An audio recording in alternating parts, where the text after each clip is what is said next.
Artwork was a record that stands out in my mind as being this complete blackout. Like, most of the days were as hungover as I've ever been in my life. We show up at the studio, and I'd lay down under the piano and listen to everybody jam, and just, it was so dark, and you can hear it in the record.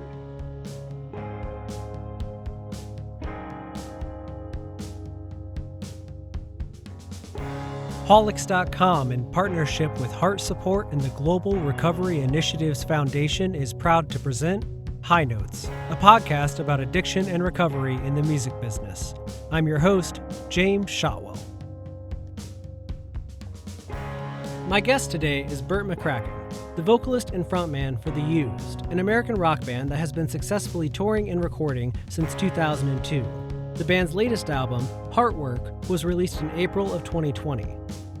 Like many guests on our show, Bert fell into drugs and alcohol at an early age. In fact, by the time he joined the band that would become The Used, he was already in recovery. Then, following the success of the group's self-titled debut album, Bert found himself becoming one of the most easily recognizable people in alternative music, and that attention opened doors that he never imagined possible. Bert soon fell back into old habits that would take him nearly a decade to break free of, and today he's going to share that journey with us. But when I get him on the phone from his home in Australia and ask how long he's been sober, he's quick to add an asterisk, saying, First off, I just want to say, disclaimer, I'm California sober, for those of you who know what that means. It means I do smoke weed. But I have been clean from alcohol, which was my quote-unquote drug of choice, since 2012, so it's coming up on 8 years now. Wow, 8 years. Congratulations, first and foremost. Thank you. Does it feel like a lifetime ago? It really does. It's hard to even put myself in that head space. As the years have gone on, I've gotten more perspective on the time that I had with alcohol, and a lot of those moments spiral out into bigger moments. And I think toward the beginning, when you give up something as serious as alcohol, or I think that when you make such a drastic change in your life, it's perspective on the small moments after I got clean from alcohol turned into a pathway towards just consuming other things, spending my addictions elsewhere. So it started for me with books, and then evolved out into poetry and plays and different types of art, and maybe opera and classical music a little bit. And then just in the last year, I got really involved with resistance training as well. So I think that it's a good opportunity for humans that have the type of personality that I do to embrace other things you can throw yourself into 24/7, like fitness or educational activities. But yeah, I think that the basic 3 months after rehab was so important. It's such an important time for recovery. Well, can you take me back just before your decision to get clean? Everyone has a story, it seems like, about that last day or that last period leading up to. So, like, what was the trigger that was like, all right, I got to get my life together? Yeah, it had been kind of bouncing, dragging the bottom for quite a while. I mean, there were a lot of good times, and that's the tricky part with addiction, is it's not all bad, but it slowly progresses and gets worse and worse and worse until you don't even realize that it's been bad for that long. But I fell off the stage at, it was a Muse Inc. festival, the Travis Barker's kind of tattoo convention / music festival down in Orange County. And I was really intoxicated before we played, and I fell off the stage and broke my elbow seriously, and my hand. It was just a mess, and didn't even take myself to the hospital. It was just that deep into my alcohol addiction at that point. What you hear right now is audio from a YouTube clip of the performance in question. Bert and The Used are on stage performing The Taste of Ink, one of the biggest songs from their debut album, and the crowd is absolutely loving it. In fact, if you listen closely when the chorus kicks in, you can hear Bert encourage everyone to join him in singing that memorable hook.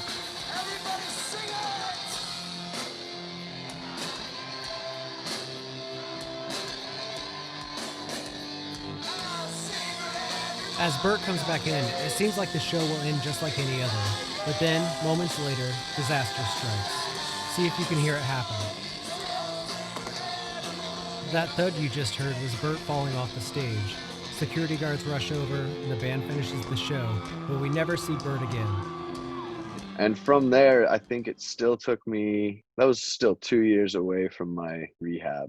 So I had a few moments where I would kind of have a month away from drinking in AA. They call that white knuckling because you're really just kind of holding on by the seat of your pants. Well, I guess it would be important for me to be honest about the last 2 months of my alcoholism. I was in the hospital, I think 6 times. I'm the type of drinker who will go to the liquor store and buy a half gallon of vodka and just start kind of going.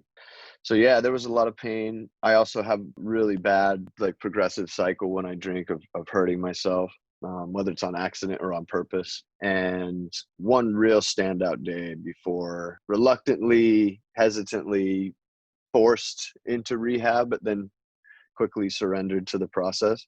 I was drinking all night.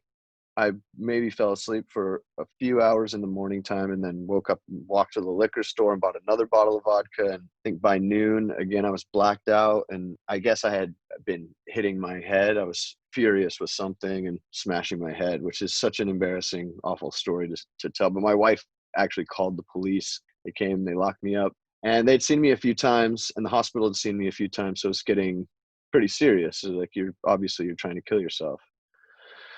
I was about half an inch away from losing everything that I know, that I love. My band was over it at the time.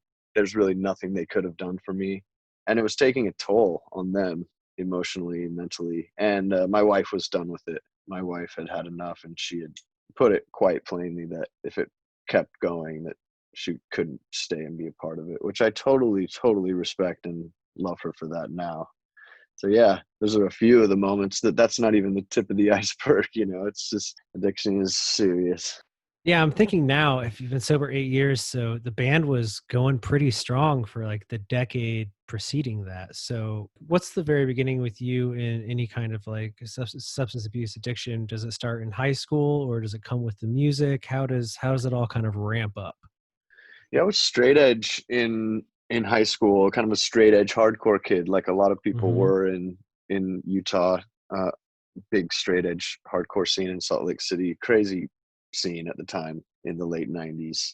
But yeah, I ended up working with some people, and some bad things happened to me with straight edge kids who got beat up a few times for just being different, wearing fingernail polish and makeup and stuff. And I wanted a way to lash out. I think I always wanted a way to lash out, coming from such a conservative religious background. Utah is, for those of you who know a little bit about Utah, the Mormon influence is very strong. I'm not going to say anything negative, but I think that it creates a lot of this need to kind of lash out, and there's a lot of extremes in Utah. I was about 15 when I first started smoking weed, but the people I was hanging with weren't just smoking weed. So it was really quickly into everything else, coke and meth and everything else on the table. And not in a light way. We went as hard as we could when you're that young and not afraid to die. So from there, I had a serious problem with meth, and I got arrested around the time that I turned 18. My dad bailed me out of jail, and I was just kind of lost. I had been sleeping on couches for years. At that point, I moved back to my parents' house and was in such a place I've never been. I was just completely lost. And that's when I got a call from the band that would become the Used. They were just called Used then. Yeah, it was a crazy transition for me, being around 3 other guys who were completely sober. They had never even taken drugs or had a sip of alcohol. So it was like, I felt really outside of the realities of what was going on, but they were really supportive, and it was really exciting and I new. think it's important to add context to what Bert is saying. He calls the band's music new and exciting, and it was, not just for them, but for alternative music in general. Here's a clip of Maybe Memories, the first song they ever wrote together from the band's first demo.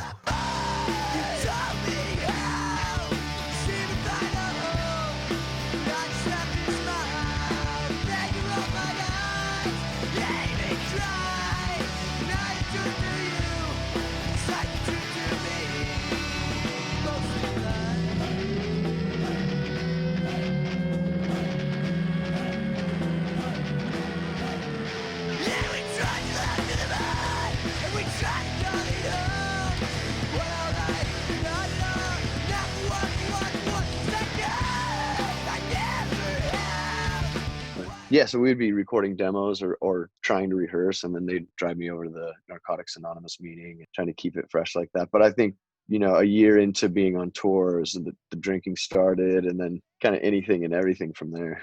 How it goes, especially for a band like you guys hit at the right time to get a lot of acclaim, and then you were on TV and people saw you on TV, and you were this guy that there was Bert, and then there was like this other version of Bert that existed in the world that you didn't even have control over to some extent. It's quite a dangerous environment if you have proclivities to addiction. There's alcohol everywhere. I mean, there's a fresh bottle every morning if that's what you wrote down on your rider. And I know bands who write drugs down on their rider, and of course it comes. Need a bottle of Vicodin before the show. It's like, okay, that sounds good and fun for everyone. It's not necessarily it's not a job for one, and it's not a normal environment. You never have to be at your best. I think a lot of the reasons why the Used I give a lot of credit to the music, don't get me wrong, but I think that a lot of the excitement around the band was just that character. And, back then I was capable of anything. It was like a smoldering ash that was liable to start a big fire at any second. And I think that kind of energy is really exciting. And rock and roll's always been dangerous, and but it's very conducive to a tornado, kind of a downward spiral, if you will. I remember the first time I got to like work on Warped Tour for a summer, and in that morning, the morning rush to the office to check on like set times and stuff, and then seeing like tour managers or merch guys coming to claim the band's case of beer for the day, and like the giant stockpiles in the back, and it's like it's 9 a.m. I don't even know what's happening today yet. But that's like just how it would go. 2004, I remember being a part of the Project Revolution tour, and it was Linkin Park, Korn, Snoop Dogg, The Used, and Less Than Jake on the main stage. So it was like the most random, and the side stage was like Wu-Tang, Downset, all these crazy bands. It was like this thing shouldn't work, but it was 2004, so it was huge and exciting. And they had a Heineken tent there that would open up at 9 o'clock every morning, and I remember setting my alarm to go drink beer at 9 o'clock until all the beer was gone. Just like that's how it goes. What can you really say about it when you're young? I mean, that's the one thing about, I haven't really become this type of recovered alcoholic who demonizes the whole thing, because I do understand how incredible alcohol is, and it works in an instant. And for those people who don't have a problem like I do, they're always fun to be around when they're drinking, and I just think that there's a lot of confusion around how dangerous it really is. And there's a lot of weird kind of traditional, I don't want to say lobbying for alcohol, but it's just it seems so part of the culture and the mainstay, especially down here in Australia, when weed is so far from legal and such a serious crime. If you have a gram, it's the same as having a gram of heroin. Everyone drinks like a fish down here. So it's just, it's a weird world when you can't really focus in on any truths. I've never been one who would discourage anyone from having a good time no matter what it was. I know the perils that come along with it, and I know that humans have to learn by making their own mistakes. What Bert is saying here is incredibly important. No matter how much you love someone and want them to change, the decision to change is theirs alone.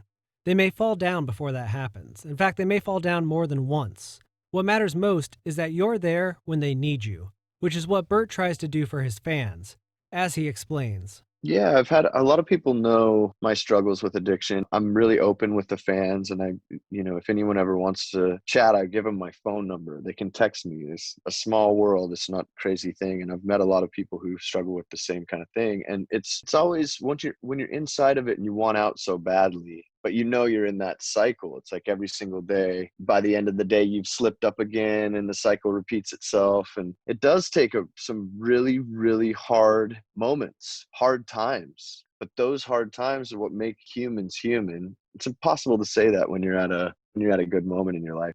If it weren't for the surrender and the amount of pain and suffering, I wouldn't have realized what I was doing or what it was doing to me and what kind of life I could have.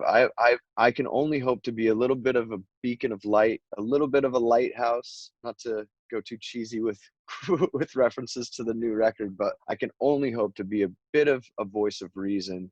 I had a serious crazy addiction.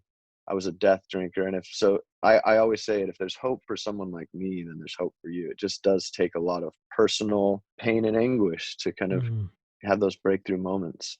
Did that relationship with the fans and people coming up to share their pain with you, is that something that has been around since, the first album came out? Because you were always writing about these themes that were very heavy and very relatable. And something I'm fascinated by is being in the position where every single day someone is coming up to you and being like, let me tell you the worst thing that's ever happened to me and how your music helps me get through it. And they get to go home having like this cathartic experience with this guy who helps them. And you get back on the bus and it's like, I heard 12 horrific stories today, and now tomorrow there's going to be 15 or whatever, and how that feeds into it, or if there's like how you carry that weight, I guess. There's always an end to the horrific story that's like a storybook ending, and a bad book at that, because I hate books with happy endings. But it's, if somebody's taking the time to tell me about this experience that they suffered through, then they made it out on the other side, or at least it gave them a little bit of hope. Or if they're going through it, then there's the hope then. And I know that I've leaned on music in the worst of times, and I've leaned on people who have inspired me when I felt less than. And sometimes it is about just faking it, but sometimes there's a huge difference, when you need to reach out. Sometimes the best thing to do is just reach out. I feel really, really lucky and blessed. That sounds cliche, but I mean it with so much sincerity. I feel like music is so special, and it has such a powerful potency to connect us to memories and to the human experience. There's only a few things like it. Smell that can take you back to your childhood, tastes that can take you back to your childhood, and music is right up there. The combination of beautiful poetry and a rhythm and melody is almost dangerously powerful. I feel like the Used has always been that type of band who tries to speak about the deeper truths. It's almost like I want a philosophical journey when I listen to a record, and I want to get lost in a beautiful piece of art that speaks to me and helps me better understand myself and my connection to everything around me. That's the legacy we leave behind, hopefully. Just the honest kind of trying to connect with ourselves. Mm. Speaking of that, are you one of those artists who, when confronted with the idea of getting sober for years, worried that it would affect your art in a negative way? Where you're like, well, if I stop being this guy, I can't keep doing the thing. Sure. Yeah. Everyone has that fear. It's like when you're loaded and wasted, you kind of start to believe that that's where the creation comes from. But Mm. it's so far from the truth. I found it a lot easier to connect to the painful parts of my life when I'm in a really good mental space. When I'm physically active and my immune system is at it's fully functioning, and when I'm sleeping well, and when I'm trying to meditate and keep my anxieties at bay, and making sure that I'm self-aware. It's almost all the things that they taught me in AA. And not that I stayed that close to the program. I've since moved on from there, but I wouldn't be where I'm at today without those meetings and those rooms and the things they taught me about keeping my side of the street clean. And that means health too. And I found that when I'm in that place where I'm a stand-up guy with nothing to hide, then I can connect to that child who was alone, scared, and vulnerable. And I can paint that picture a lot better when I'm in that clear headspace. I want to take a moment to talk about something that Bert just said. When he discusses taking care of his side of the street, he's referencing the Big Book, which is essentially a handbook for people in Alcoholics Anonymous that helps them on their journey to sobriety. The Big Book teaches us that we need to make amends, meaning that we need to ask for forgiveness or try to right the wrongs that we've done against other people as a direct result of our addictive behaviors. Now, those people don't have to hear us out, and they certainly don't have to forgive us, but we have to try. To quote the book directly, it says, "Tell him that we will never be able to get over drinking until we have done our utmost to straighten out the past. We are there to sweep off our side of the street, realizing that nothing worthwhile can be accomplished until we do so. Never try telling him what he should do. His faults are not discussed. We stick to our own. If our manner is calm, frank, and open, we will be gratified with the result." In essence, this is talking about taking responsibility for your actions, owning that it's not somebody else's fault that you are the way you are. You've made choices and you need to own up to them, as well as make a decision to make better choices moving forward. You talked about earlier that when you did end up entering the program, that you actually gave yourself over to it fairly quickly. So what was that? Was it just that being in that situation helped you realize that you needed it so much, or what was that initial entry into recovery like for you?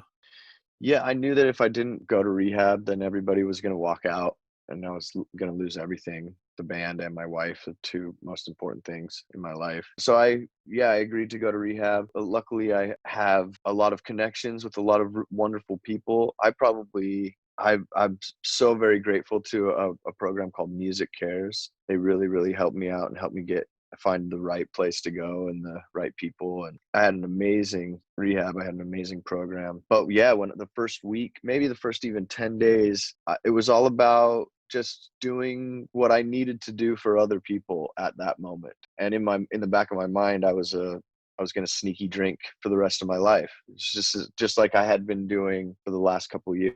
Water bottles full of vodka everywhere, out in the bushes, hidden in the piano, all over the place. So yeah, I kept drinking for the first 10 days I was in rehab. They weren't really checking me all that carefully, and I was hiding it really well. And I just had a lot of what I like to call serendipitous moments where it would be really easy for me to kind of get lost in my own center of the universeness, because really at those moments when you need a sign, you will find a sign.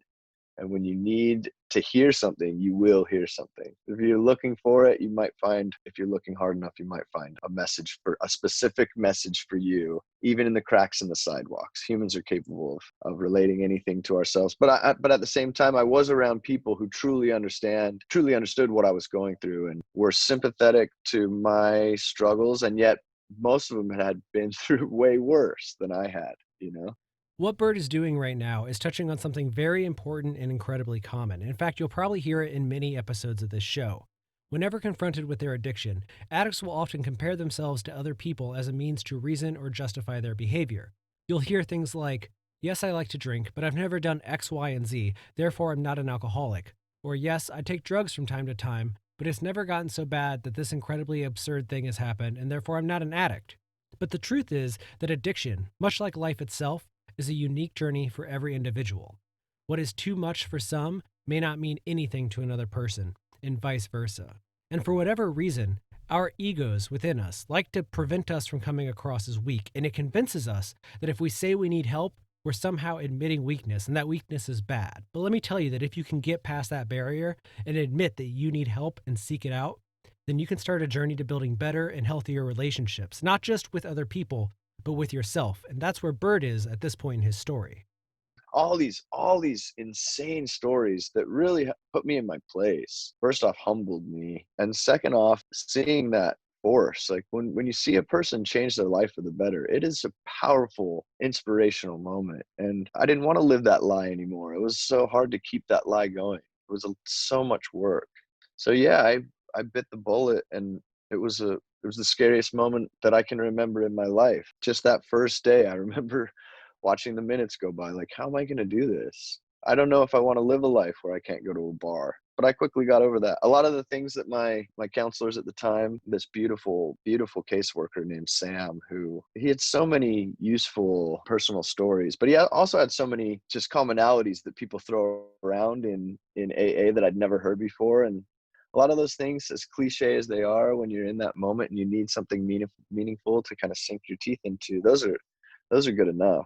He used to talk to me about strawberries, which really stuck out to me. He's like, if you were deathly allergic to strawberries and you knew that if you took a bite of a strawberry, it was going to kill you, how many times in your life would you be messing around with strawberries? It's like, yeah, I guess so. It's just coming to terms with the fact that you're allergic to strawberries.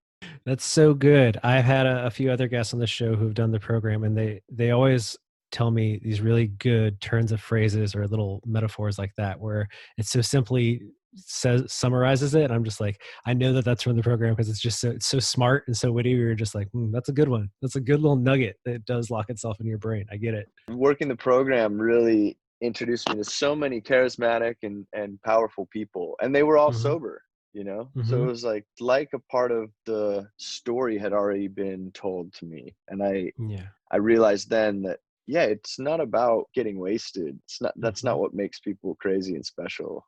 Like, Mm-hmm. people are crazy and special before that stuff. A lot of the process reintroduced me to things that I loved that I forgot that I loved. Like, books were one of those things. And luckily I had a friend in the program at the same time who had been through the process quite a few times. He had a hard time staying sober, but he had so many useful bits of advice and tips. It's like, try to remember what you used to love to do and then try to spend a day doing that. And when I was young, I loved reading so much. And the first week of rehab, I remember picking up Stephen King's Carrie, his first book, and just losing my mind. It was like the first moments since I put the drink down that I hadn't thought about not drinking. Well, I feel like, and that's a good example of a book that'll put you in your place as a creative person, because you're just like, this is the first one. Like, you came out the gate swinging with this story. When you were 19, like, give me a break. That thing is insane. Yeah, it's just, and that opened up a cool thing that Stephen King does is in his books, he writes a lot about other books. So up this huge wormhole that I read. I then read Bleak House by Dickens and all these other books that he references inside of his books. Somehow along the way, I got involved with a little bit of political. I was politically intrigued at the time, and some people introduced me to Noam Chomsky. So my head just kind of got kicked in at that moment. Pandora's box wide open. Tried Shakespeare for the first time since I was, 15, and just fell so deeply in love once again. I think that I wouldn't have been brave enough to challenge myself to get that involved with all the things that I did if I was still in that cycle of repetitive. It's like a repeat death every day over and over again. What was it like? I want to bring it back to music before I run out of time with you. What was it like when you were on the other side of that? And I guess you're going into Imaginary Enemy at that point, right? So that's the next album that comes out. So how long after you were done with the program before were you already working on music, like coming out with ideas in your head, or did it take a while to be like getting back into the music stuff? Yeah, I never took a break from it. My mind stayed creative. I kept writing, and with the band, we always have tried to stay busy. I did take the necessary time off to kind of get through the process of rehab and make sure that I was in a good enough place to go back out on the road and be around alcohol and not drink. But we never really tried to take too much time away from it. Imaginary Enemy was a direct result of having so much time to just stew about the world, and it was a heavy moment, I think, in human history. Is the ISIS moment, and that kind of paints a really dark picture of the realities of the history of America, because sordid past, and went a bit insane during my newfound sobriety. Well, you and I actually spoke a couple years ago when The Canyon came out, and I was reading back over that conversation today. And something that stood out to me, especially going into this conversation, was when that album was coming out, you told me that you'd never been more scared creatively about how that record would come out. And I'm wondering if you think you could have even done an album like that where you recorded it live and had a big theme in a pre-sober Bert world. Was that the kind of project you could have imagined? It would have been a disaster. And I don't think that I would have I don't think I would have had the foresight to kind of put myself into a process like that. I wanted to use the record making process as an attempt to grieve the death of one of my dearest friends. So I don't think so. Artwork was a record that stands out in my mind as being this complete blackout. Like, most of the days were as hungover as I've ever been in my life. Show up at the studio, and I'd lay down under the piano and listen to everybody jam, and just, it was so dark, and you can hear it in the record. Yeah, putting myself into a record like that was cathartic and terrifying, but it was like this release. It's like I got to feel free afterwards, like a fast. In researching this episode, I came across an interview with The Used from Alternative Press Magazine, issue number 243, which was released in October 2008. The journalist is interviewing The Used while they're in the studio working on the album that would become Artwork. They ask Bert to describe the concept of the record, and in responding, he describes it as being, quote, coming to grips with how much you really hate yourself, end quote. He also says that the record is about the concept of mortality, and when doing so references the death of actor Heath Ledger, which had happened earlier that year. He even goes on to say that the song Meant to Die is loosely based on the death of Ledger, and how accidental deaths through overdoses prevent you from saying things like sorry and I have never meant to die. Which, in hindsight, after knowing everything we do in this episode, feels oddly fitting. It's as if Bert knew what he was going through, even if he wasn't ready to admit it to himself. how are all of these experiences you've had in the last 8 years fueling you creatively now? Do you feel like you're in a completely different headspace when you go to write music than you were in a time prior to that? Is your music can be interpreted in so many ways sometimes. It's hard to know sometimes if you're talking about Bert, or if you're telling me a fictional story, or if you're talking about somebody else in your life. And I'm always curious if how this has kind of produced itself in your work. Yeah, I think that's the beauty of the artistic creative metaphor. That's one of the most powerful things I learned from John Milton. When you read A Paradise Lost, when you read his story is in juxtaposition to his actual real life story. They had succeeded in this revolution to overthrow the Church of England at the time because he was so against its show of opulence, and less than 5 years later the whole revolution was squashed and the majority of those people were executed or imprisoned, including John Milton was put in prison for a little while. And then to write this poem about Satan's failed revolution on planet Earth was just beyond genius to me. That kind of use of metaphor and inserting yourself in a story that's so grandiose. He's pretty much trying to stand right next to Dante and Homer, right? And I think that kind of storytelling has always been the most powerful way to get in touch with who we are as humans. And the deeper you have to kind of look, the more you find out. There's a story about what would happen if you were to take a pen and a piece of paper outside and look at the tree in your front yard and write a story relating that tree to your life as deeply as you possibly could. How the branches kind of represent your family or whatever the ways that you relate to it. But then if you were to go and do that the next day and the next day for a full year, you can imagine your relationship with the metaphors and your your connection to that tree, right? You can imagine how deep you would have gone. Kind of going back to the point I made earlier about humans are naturally, we find patterns and signs and symbols in anything we want to. So that kind of use of a metaphor has always really, really excited me. The more I have to work for something, for art, the more I find out, the more I learn about myself and the more I learn about the world. It's such an exciting thing to feel challenged in that way. That's wonderful to hear, man. And I couldn't agree more. I find, especially as I get older and in a world where I'm also sober, it's a thing where I like taking on creative challenges in the form of first consuming something that I feel is like someone's big accomplishment, or even something that I just am like, I don't know how I'm going to put this into something I create in the future. I've been obsessed with like Ram Dass and thinkers along those lines this year. So then you read a book like Be Nice. Here Now, and halfway through you're like, I don't know how this is going to produce itself in my my own creative pursuits. But then later on down the line, you're like, oh, here it comes. Now I see it everywhere. It's interesting, like you said earlier, about finding other ways to occupy your mind, and that's a good way to take on these great thinkers and people. And sometimes I feel like I drive my partner insane because I'll get way obsessed with a book or a movie or something, and I'd be like, but do you understand the minutia of what this metaphor means and stuff, or like what they're doing? And she's like, I don't know, it looks like a movie to me. And I'm like, it is, but listen, what it says about this and that. And she's like, I think you need other hobbies. And I'm like, that's the thing though, I can't have them. I have to have this hobby. Like this is what's keeping me sane. Yeah, that's the great thing about art that excites us is we want to share it. When you get that feeling of excitement and inspiration, you want to share it with everyone. I'm like, check out this Shakespeare quote, honey. She's like, please stop. It's out of context. I'm not going to love it like you do. It's just, it is what it is. It's such a funny world, the world of inspiration. I like to think about it, and I think that's what makes artists great. Is the more they consume, the more art they take in, the more it will influence their subconscious, and the more likely they are to steal whatever they've consumed. It's just, or be inspired is a really nice way to put it, but I know it's stealing. I mean, if you start writing an iambic pentameter, people are going to notice. It's going to come out. It's hard. It's hard with music.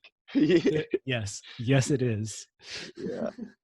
Well, man, to pull this all the way back around to something you said at the beginning about when people reach out to you, give them your cell phone number, you let them text you, things like that for support.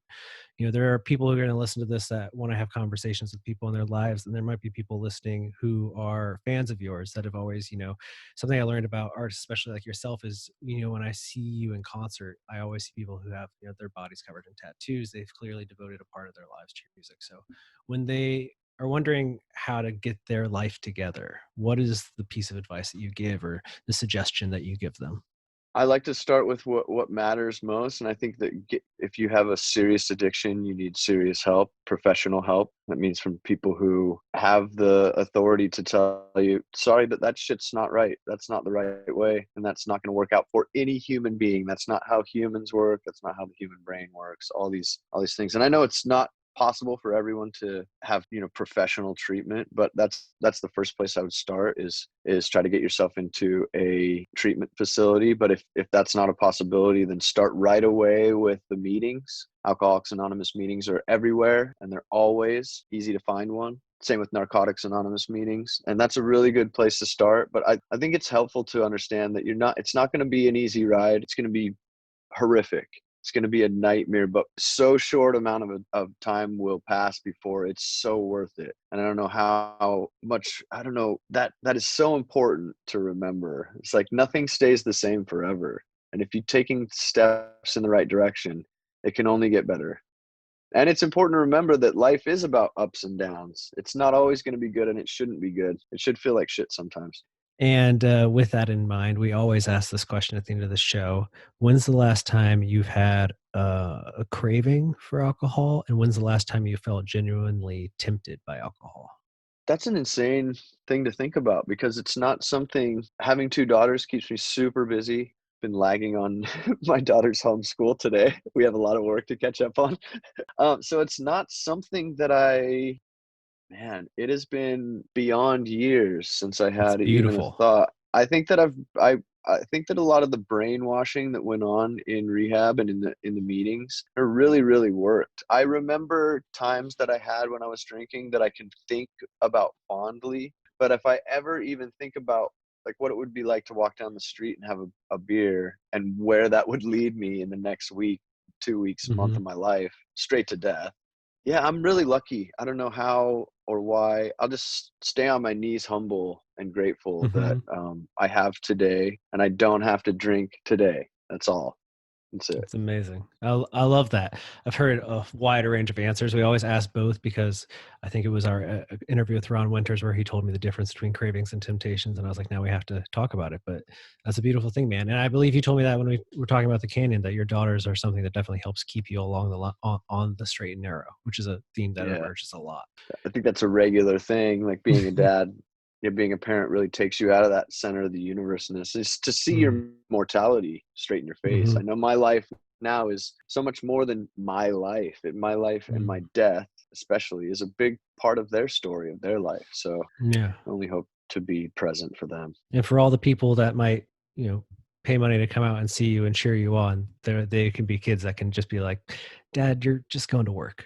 They Yeah, can keep you grounded and be like, "I really am not that impressed by my dad being a rock star. He's just a dude." that's it.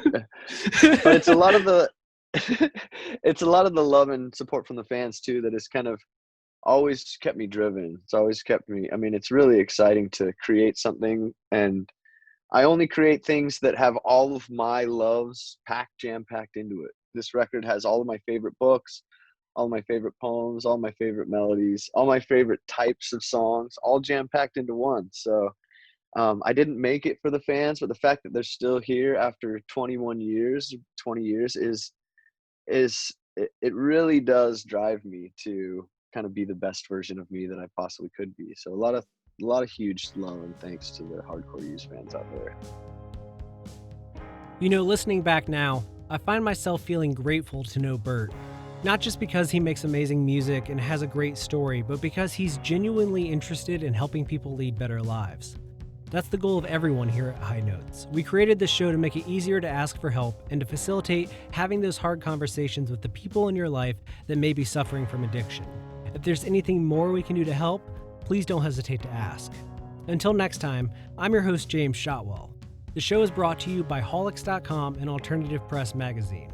It's edited by Landon Defever, and it features a theme song by the band You, Me, and Everyone We Know. The High Notes logo was created by Nick Ferran, and publicity for the first season was handled by Kate McMahon. If you have any other thoughts or ideas that you'd like to share, or if you just want to connect with us, feel free to look us up online by searching High Notes Podcast or High Notes POD. Since that's all I have to share, let me leave you with this. Please, whatever you do, take care of yourself, because you deserve it.